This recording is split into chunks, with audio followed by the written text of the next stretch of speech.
So he was born 100% healthy. He sounded like a squeaky toy the second he came out, and I was like, this can't be right. He had continuous feeding issues. He couldn't have a bottle. Like, he just couldn't fully function to do what he needed to do. And his weight was low.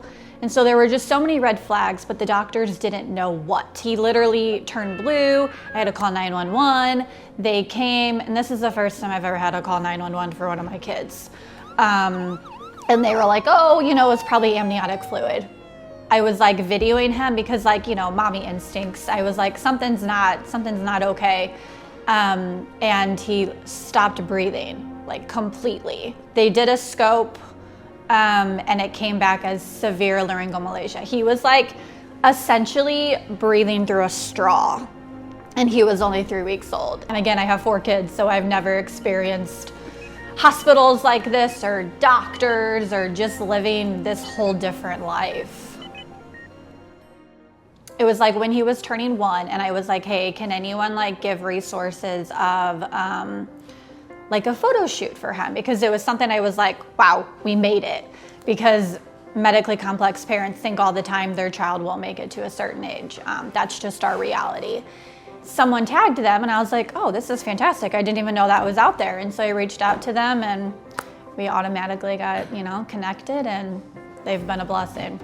The photos from On Angel's Wings, oh, those mean more than I could say, because it's moments that when you first get that diagnosis, you think this is it.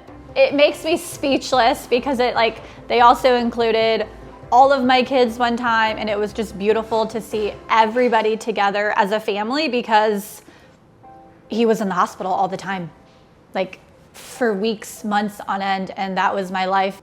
They did some with me and Katya, which she's my 12-year-old, and I have the biggest mom guilt because of being in the hospital, because I lost so many years with her. And so for them to capture me and her was just the most beautiful moment, because I don't leave Wyatt's side. They've done Santa pictures, which is the absolute cutest. My kids adore that moment, because medically complex kids can't go to the mall and do the typical Santa things. And so I love that they give these kids that time to do what, I hate saying typical kids, but can do. We have had, I think it's the Journey ones. So like every year on his birthday, we document, and it's incredible. Like they have on their website, I think like baby, and then now, and I'm like, gosh, it's just incredible to look back and see how much he's endured and how far he's come and how big he's gotten. And every medical parent knows about the insurance thing. They pick and choose what they approve.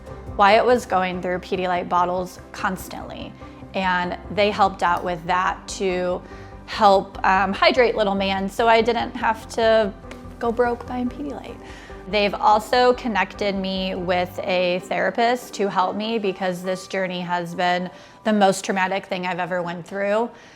He is like thriving, and I want to like knock on wood, because I don't know, yeah, just to say the words out of my mouth is incredibly emotional, because last year I think he's been hospitalized, I want to say over 30 times, and he's only 3. The future is totally unknown, because they can't tell me anything. It's the most beautiful moment to capture of your family, because down the road, you just never know, and don't regret it. Don't look back and be like, wow, I wish I did this.